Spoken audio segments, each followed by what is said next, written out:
설교 본문 보다가 갑자기 손뼉과 발을 구르시면서 깜짝 놀라서 이런 기쁨의 찬양 함께 해주셔서 너무 감사합니다.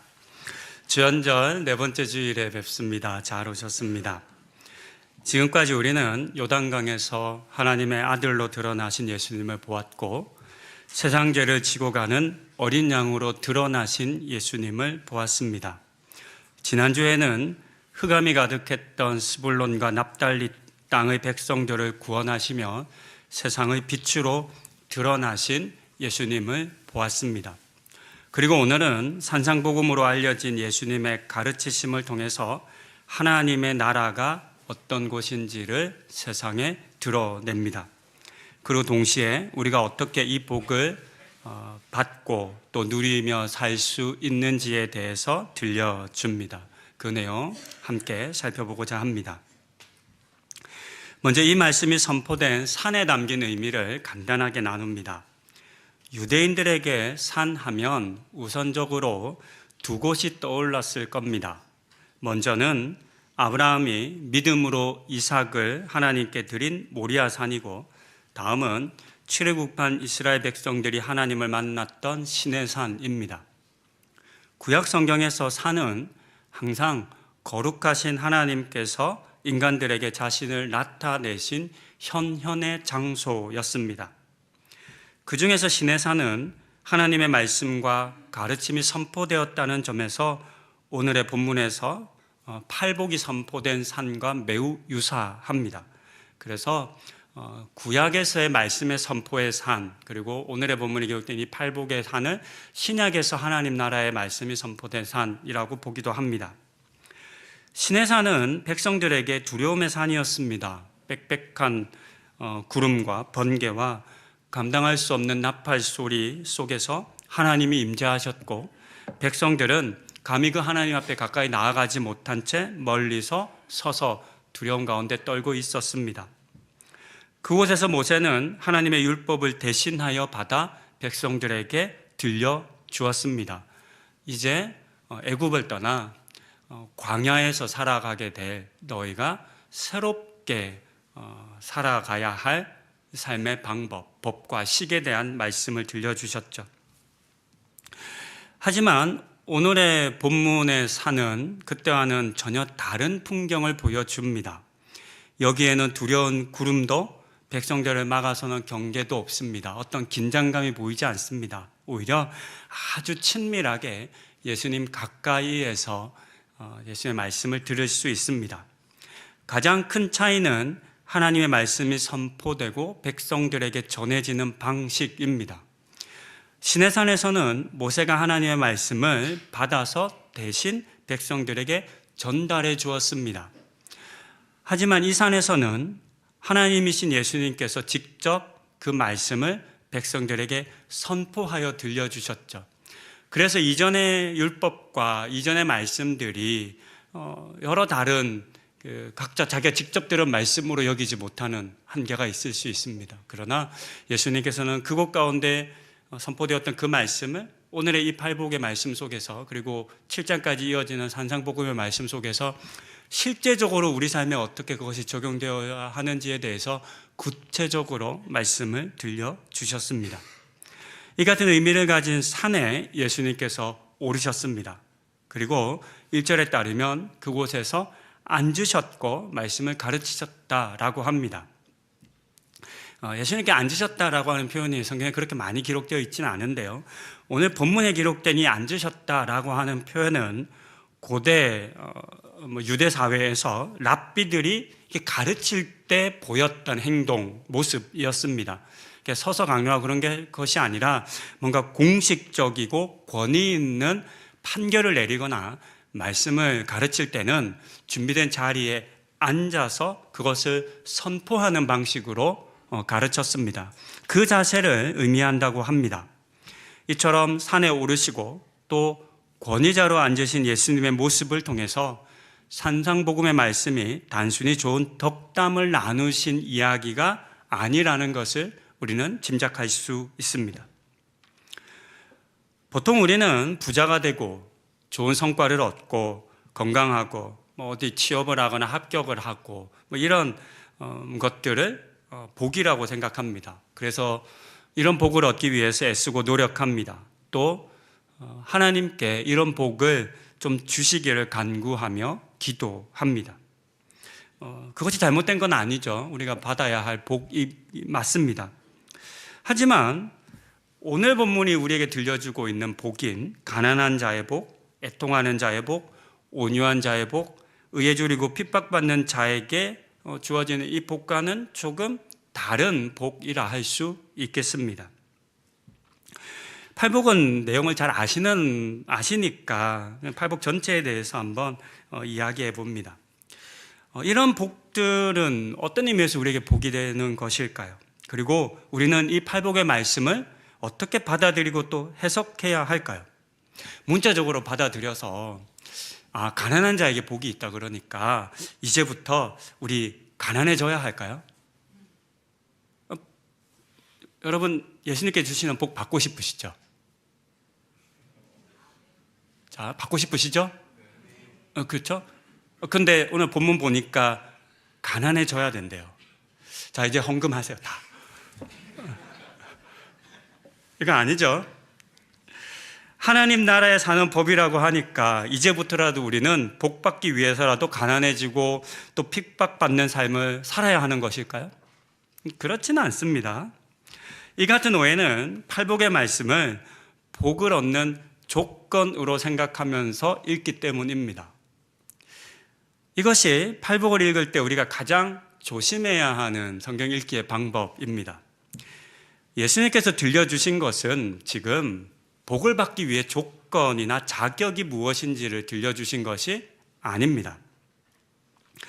대신에 팔복은 예수님과 함께 임한 하나님의 나라가 누구에게 찾아오는지에 대한 말씀입니다. 예수님과 함께 하나님 나라가 세상에 임했습니다. 근데 그 하나님의 나라의 다스림, 통치가 누구에게 찾아가는가라고 하는 내용으로 읽을 수 있습니다. 아니면 조금 다르게 그 하나님의 나라는 누구를 백성으로 삼는지에 대한 말씀으로 읽을 수 있습니다. 하나님의 나라가 왔는데 모든 사람이 그 하나님의 나라의 백성이 될 수는 없습니다. 자격과 조건이 있겠죠. 뭐 이런 의미에서는 자기가 조건이라 할 수 있겠지만, 그러나 그 하나님의 나라에 들어가기 위해서 애통하고 뭐 가난해지고 이런 의미가 아니라 하나님께서 지금 가난으로 고통하는 사람들, 애통하는 사람들, 박해를 받는 사람들에게 임하신다. 그들이 이미 하나님 나라의 백성이다 라고 하는 말씀을 들려주신 말씀으로 우리는 읽을 수 있습니다.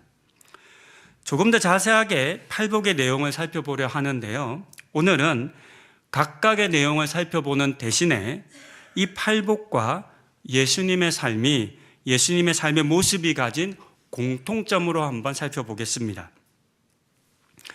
예수님은 하나님과 동등됨을 취할 것으로 여기지 않으시고 스스로 심령이 가난해져서 이 땅에 오셨습니다. 우리의 죄와 고통을 보며 누구보다 깊이 애통하셨고 도살장에 끌려가는 어린 양처럼 온유함을 보여주셨습니다. 십자가의 수치를 견디며 하나님의 의를 성취하셨고 자신을 못 박는 자들을 긍휼히 여기시며 용서하셨습니다. 오직 아버지의 뜻만을 구하며 청결한 마음으로 세상을 사랑하셨습니다. 그리고 결국 의를 위하여 생명을 내어주심으로 하나님과 우리 사이에 영원한 화평을 이루셨습니다. 이것을 간단한 도표로 이렇게 좀 정리해 보았습니다. 조금 더 살펴볼까요? 심령이 가난한 자에 대한 말씀인데요, 빌립보서 말씀에 기록된 것처럼 하나님과 동등됨을 취할 수 있는 분이셨음에도 불구하고 그렇게 취하지 않으시고 자신을 비워 이 세상 가운데 오셨습니다. 그리고 이 세상에 있는 죄인과 하나가 되어주셨죠. 우리가 어떤 가난에 대한 이야기를 할 때 우리는 자꾸만 물질적인 가난을 많이 생각합니다. 그러나 이 본문이 말하고 있는 가난은 이 같은 예수님의 모습입니다. 이 같은 예수님의 마음입니다. 높아지려 하는 우리의 마음들, 남들보다 뛰어나려 하는 마음들, 또 부족한 사람들, 가난한 사람들, 뭐 좀 실력이 없는 사람들, 뭐 좀 외모가 낯설거나 장애가 있는 그런 사람들과 나를 구분하려 하는 그 마음을 돌이켜 그들과 하나 되고자 하는 마음을 품는 것, 그것을 예수님께서 말하시는 그 가난의 의미이겠습니다. 죄와 고통 가운데 있는 세상을 보시며 우리 주님은 오셔서 그 많은 사람들을 아파하셨습니다. 그들의 그 아픔들을 외면하지 않으셨죠. 그들이 아파하고 울 때 찾아가셨고 위로하셨고 그들과 함께 아파하셨습니다. 도살장에 끌려가는 어린 양처럼 묵묵히 침묵과 순종으로 그 고난을 자신의 것으로 기꺼이 받아들이셨습니다. 십자가의 수치를 받으셨죠. 십자가는 고대 사회에서 수치와 모욕의 자리입니다. 공개적으로 모욕하고 수치를 주기 위해서 십자가 처형을 행했던 겁니다. 아무 죄도 없으셨지만 십자가 수치를 견디시며 죽음을 맞이하신 이유는 그 하나님의 의를 성취하고자 하는 그 간절함이 있었기 때문입니다. 자신을 못 박은 사람들을 향해서 용서를 선포하셨죠. 오해하고 죄가 없으시잖아요. 예수님 행하지도 않은 일 때문에 십자가에 달리셨잖아요. 그런데 그들을 비난하거나 또는 그들에게 똑같은 것으로 안 갚으하신 것이 아니라 이렇게 하나님께 용서를 구하십니다. 하나님, 저들을 좀 용서해 주십시오. 몰라서 그렇습니다. 내가 하나님인 것을 몰라서 그렇습니다. 내가 자신들을 구원해 주인 것을 몰라서 그렇습니다. 라고 얘기하는 거죠. 우리에게도 이러한 마음이 있어야 되지 않을까요? 누군가 나를 비난하고 나를 모욕하고 수치를 주고 이럴 때 똑같이 갚아주고 싶은 것이 우리의 마음이겠지만 우리도 예수님처럼 잘 몰라서 그렇겠지, 오해했을 거야, 이런 마음 우리도 품을 수 있지 않을까요? 자신의 뜻이 아닌 하나님 아버지의 뜻만을 구하죠. 내 욕심, 숨겨진 마음들, 겉으로는 웃지만 속으로는 화내는 그런 마음들이 아닌 오직 아버지의 보고 듣고 행하신 것을 내가 구하고 행한다 라고 하시며 끝까지 사랑으로 세상을 품으셨습니다. 십자가 속에서 하나님과 인간 사이의 그 깨어진 관계를, 그 막힌 벽을 허무시고 화평을 이루셨습니다. 그리고 하나님의 의를 위해 십자가에서 그 생명을 내어주심으로 의를 위하여 핍박 받으셨습니다. 이처럼 예수님께서는 직접 팔복의 삶을 행하며 살아내심으로 이 팔복이 실현 불가능한 그런 말씀이 아니라는 것을 우리에게 보여주셨습니다. 어떻게 이것을 우리가 할 수 있을까? 이건 아무도 할 수 없어. 이런 우리를 향해서 그렇지 않다고, 내가 너희 가운데 가서 너희 속에서 살았던 그 삶의 모습이 이 팔복이 하나님의 약속인 것을 증명한다라고 보여주신 것입니다. 팔복은 우리에게 지워진 무거운 짐이 아닙니다. 이런 팔복을 받기 위해서 나도 이렇게 뭔가를 억지로 해야 돼라고 하는 말씀이 아닙니다. 오히려 이 땅에서도 하나님 나라를 살아갈 수 있다라고 하는 희망이며 은혜의 말씀인 것을 알 수 있습니다. 앞서도 나눈 것처럼 우리는 본문에 기록한 복을 받기 위해서 억지로 가난해지거나 애통하고 긍휼히 여겨야 하는 것이 아닙니다. 팔복은 예수를 그리스도로 믿고 따르는 사람들의 일상의 삶 속에서 행해지고 또 드러나야만 하는 삶의 방식이고 삶의 모습입니다. 그렇게 예수의 삶을 보고 배우며 쫓을 때, 우리가 예수를 닮아갈 때 자연스럽게 우리 가운데 임하는 것이 이 팔복입니다. 마지막으로 이 팔복에 대한 말씀을 하시며 반복하신 복이 있다, 복이 있을 것이다, 복이 있으리라 라고 하는 이 말씀에 대해서 좀 살펴봅니다. 우리가 흔히 사용하는 행복을 뜻하는 영어 단어는 뭐죠, 여러분? 해피니스, 행복입니다. 그렇죠? 또 이 단어의 좀 어원이 뭘까요? 해피니스의 이 단어는 어디에서 유래한 것일까요? 우연히 일어나다라고 하는 뜻을 가진 happen이라고 하는 뜻을 여러분 잘 아실 겁니다. 이 단어와 어원이 같은데요. 이 단어는 고대 노르웨이어인 헵에서 왔습니다.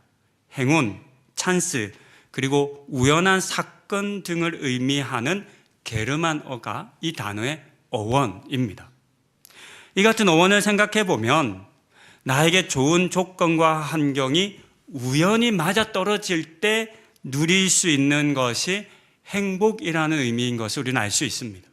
그러니까 우리가 이 해피니스라고 하는 이 세상의 행복을 위해서 기도한다면 우연히 일어나는 일들에 대한 기도일 수 있습니다. 반면 본문에서 예수님께서 사용하신 복을 의미하는 단어는 마카리오스라고 하는 단어인데요. 이 단어는 원래 신들의 상태를 묘사할 때 쓰는 단어입니다.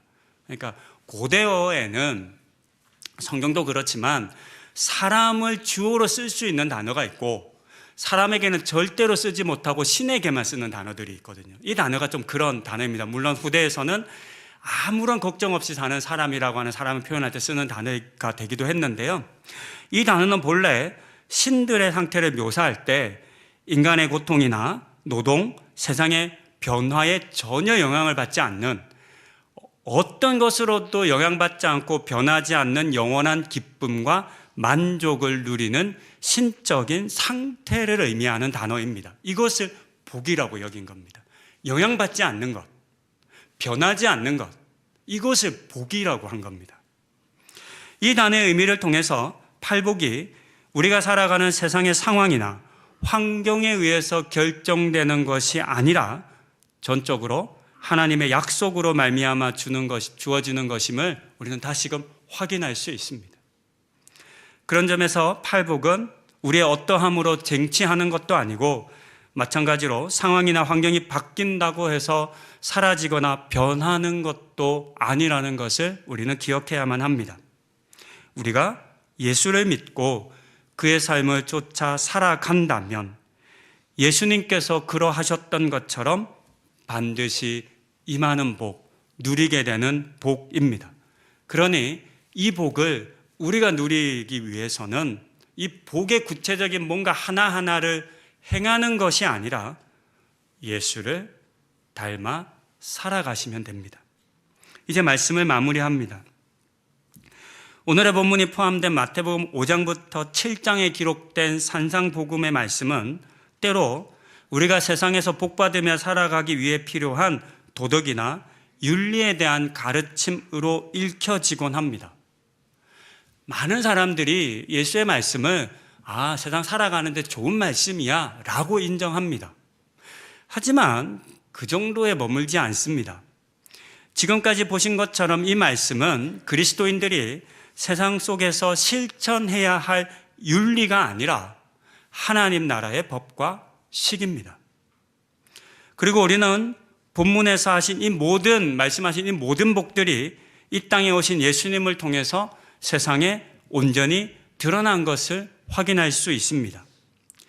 예수님의 오심과 삶 그 자체가 팔복의 삶이었습니다. 예수님께서는 말로만 가르치신 것이 아니라 그렇게 사셨고 그렇게 사는 것이 진정으로 복된 삶이라고 하는 것을 증명해 보이셨습니다. 그리고 예수님께서는 우리에게도 이 복 누리며 살기를 바라셨습니다. 절대로 운이 좋아서, 돈이 많아서, 건강해서, 잘나서 받는 그런 세상의 복이 아니라 그것도 상황과 여건과 환경에 따라서 달라지거나 변하고 사라지는 그런 복이 아니라 영원히 변하지도 않고 사라지지도 않는 그런 하나님의 복을 우리가 받기 원하셨습니다. 그래서 이 말씀 들려주셨겠죠. 이런 복이 있지만 너희하고 상관없어. 이건 나만 누릴 거야. 이런 말씀이 아니지 않습니까? 산상복음 가운데서 고통하는 자들을 향해서, 가난한 자들을 향해서 이 세상 가운데서는 세상이 말하는 그 복으로부터 부족한 자들, 그 어려움을 겪는 그런 사람들을 향해서 걱정하지 말라고, 하나님 나라의 복이 이미 임하에 있다고, 너희가 그 복을 받을 사람이다 라고 말씀해 주셨습니다. 이 말씀을 기억하시고 한 해 살아가시는 동안 무엇보다 예수님께서 보이신 삶을 본받아 살아가시는 우리 성도님들 다 되시기를 권면드립니다. 복받기 위해서 무언가를 하는 삶이 아니라, 예수님 어떤 삶을 사셨지? 예수님은 저 사람을 보고 긍휼히 여기셨구나. 예수님은 높아질 수 있었는데 낮아지셨구나. 가난해지셨구나. 예수님은 저런 사람들까지도 용서하셨구나. 우리 그 같은 예수님의 삶을 성경을 통해 읽고 묵상하고 말씀을 통해 듣고 기도를 통해 우리 가운데 성령님께서 말씀하여 주실 때 그 말씀하여 주심을 귀 기울여 듣고 그런 예수님의 삶을 쫓아 살아가시는 그 삶을 통해서 오늘 이 본문이 약속한 복을 모두 누리시는 우리 성도님들 다 되시기를 소망하며 권면드립니다. 이제 함께 기도하는 시간을 가집니다. 본문을 읽을 때 우리는 내가 몇 개의 복을 누리고 있지? 뭘 하면 이 복 받을 수 있지를 궁금해하며 읽는 것이 아니라 나는 얼마나 예수님처럼 살아가고 있는지에 관심을 가져야 합니다. 이 마음으로 팔복의 삶을 행하며 사셨던 주님을 쫓아 살아가기를 다짐하는 기도를 우리 이 시간 함께 소리를 모아 기도하시겠습니다. 함께 기도합니다. 하나님, 오늘 우리 가운데 팔복의 말씀을 들려주시니 감사합니다. 그런데 오늘 본문에서 우리 주님께서는 이 팔복을 얻기 위한 삶을 살라라고 말씀하신 것이 아니라 이 땅 가운데 그와 같은 삶을 사셨던 주님을 닮아 살라라고 우리를 도전하십니다. 우리 주님께서 가난해지심으로 이 땅에 오셨고, 하나님, 우리가 우리의 죄를 용서하기 위하여 온유함으로, 긍휼함으로, 자비함으로, 하나님 용납함으로, 의의 줄이심으로 십자가에 지셨고 우리를 살피셨습니다. 우리 한 사람 한 사람의 그 아픔과 고통을 외면하지 않으시고 애통해 하심으로 우리 가운데 오셔서 우리를 위로하시고 회복하시고 격려하셨습니다. 십자가 죽으심을 기꺼이 받으심으로 말미암아 하나님의 의를 이루셨고, 하나님 그를 통해 우리와 하나님의 깨어진 관계를 화목케 하셨습니다. 하나님, 이와 같은 주님의 삶을 우리가 보고 배우고 듣고 깨닫고 이제는 살아가게 하여 주시옵소서. 하나님, 그렇게 우리 성도님들 예수님 닮는 삶 살아가기를 다짐할 때 하나님, 우리 성도님들의 그 기도를, 그 다짐을 외면하지 마시고 응답하여 주시옵소서. 그렇게 예수님 닮아 살아가는 우리 성도님들 다 되는 은혜 허락하여 주시옵소서.